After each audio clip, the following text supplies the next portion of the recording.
آپ سب لوگوں کا مشکور ہوں کہ آپ آئے. آپ اسی طرح سے عزت افزائی کرتے ہیں جس طرح سے جب سے ہم نے سیاست شروع کری تو تب سے رپورٹرز اور ماشاءاللہ آپ جرنلسٹ ہماری جو بھی گفتگو رکھی گئی وہ آپ نے چھاپی اور نشر کی.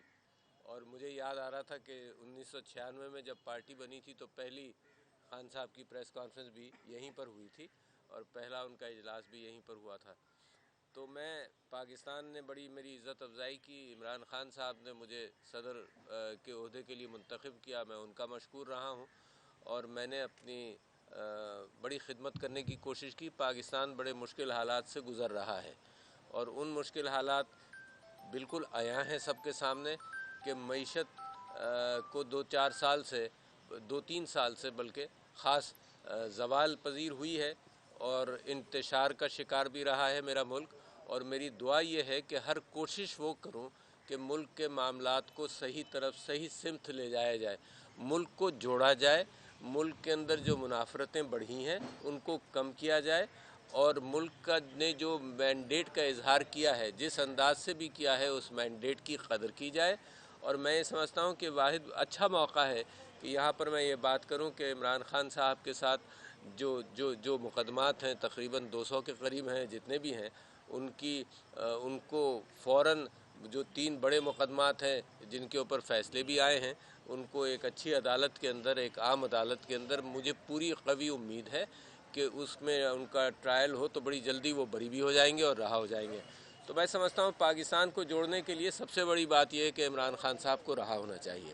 اور یہ کوئی میری ابھی کی بات نہیں ہے, مینڈیٹ کے اعتبار سے یہ بھی نہیں ہے کہ میں پریسیڈنسی سے آج رخصت ہوا ہوں تو یہ بات کر رہا ہوں. اگر آپ نے میری پچھلی 2 مہینے کی الیکشنز کے بعد سے تقریریں سنی ہوں گی اس کے اندر بھی میں نے مینڈیٹ کا ذکر کیا ہے اور یہ ملک کی استحکام کے لیے, ملک کی معیشت کے لیے اور ملک کی سیاسی حالات کے اعتبار سے بے انتہا ضروری ہے کہ ملک کو جوڑا جائے.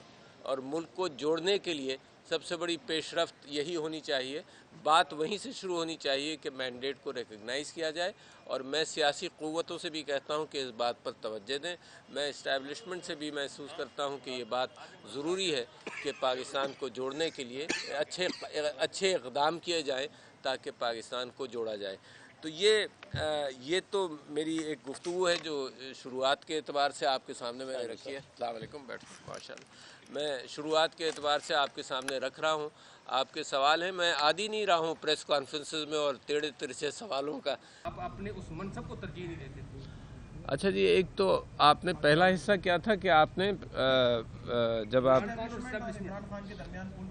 اچھا اگر آپ نے پچھلے میری 2 سال کی 2.5 سال کی کارروائی دیکھی ہو تو میں سر کے بل کھڑا ہو کر جتنا کام کر سکتا تھا وہاں تک میں نے کیا ہے. ہر اعتبار سے کوشش کی ہے کہ معاملے کو جوڑا جائے. ہر ملاقات کے اندر کوشش کی ہے. کچھ ملاقاتیں پبلک ہوئی ہیں, کچھ ملاقاتیں پبلک نہیں ہوئی ہوں گی, مگر یہ کہ میں نے اپنی پوری کوشش کر لی, ایڑی چوٹی کا زور لگایا, اپنی زندگی کا سارا علم استعمال کر لیا. آپ کی محبتوں سے جو کچھ سیکھا تھا کہ سیاست کو کیسا سمجھا جا سکتا ہے وہ سب سمجھ کر میں نے کوشش کی, مگر اس کے اندر مجھے کوئی خاطر خواہ کامیابی نہیں ہوئی. دوسرا حصہ آپ کا کیا تھا میرے بھائی؟ آپ نے اپنے منصب کے حساب سے ایک پارٹی کے لیے کام کرتے رہے جبکہ آپ کو اچھا, میری پارٹی اور میں اصولوں کے پابند ہیں. میں نے جتنی بھی سیاست پاکستان میں کی ہے 1969 سے میں نے سیاست کے اندر حصہ لینا شروع کیا تو اصولوں کے پابند رہا ہوں میں. اور اصولوں کو اگر پارٹی اصولوں کی پابند رہی ہے تو میں پارٹی کے اصول صرف اس وجہ سے اس کی پیروی نہ کروں کہ کیونکہ یہ پی ٹی آئی کے اصول ہیں لہٰذا میں اس سے دور رہوں گا. تو میں نے پارٹی کے اعتبار سے نہیں, میں نے اصولوں کے اعتبار سے. میں کرپشن کے خلاف رہا. کون آدمی ہے جو کہے گا یہاں پر کہ کرپشن کے خلاف نہیں ہونا چاہیے؟ پارٹی کا اصول, بنیادی اصول یہ تھا کہ اکاؤنٹیبلٹی ہو, احتساب ہو, اس کے اوپر میں قائم رہا ہوں. پارٹی کا بنیادی اصول یہ تھا کہ جمہوری اقدار ہوں, اس کے اوپر میں قائم رہا ہوں. تو وہ آج بھی میں عکاسی کر رہا ہوں, تو پارٹی کی عکاسی نہیں کر رہا. میں تو آپ سے یہ کہہ رہا ہوں کہ مینڈیٹ کو صحیح طرح سے اس کا ریفلیکشن ہونا چاہیے. تو یہ پارٹی کی عکاسی تو نہیں ہے, یہ تو میں ساری پارٹیوں کی بات کر رہا ہوں. یہ ساری پارٹیوں نے یہ بات کہی ہے, چاہے وہ پیپلز پارٹی ہو, اس نے کراچی کے انتخابات کے بارے میں کوئی بات کہی ہے, چاہے وہ مولانا فضل الرحمان ہو. تو یہ پارٹی کی بات تو نہیں ہے, میں تو پاکستان کی بات کر رہا ہوں اور کرتا رہوں گا انشاءاللہ.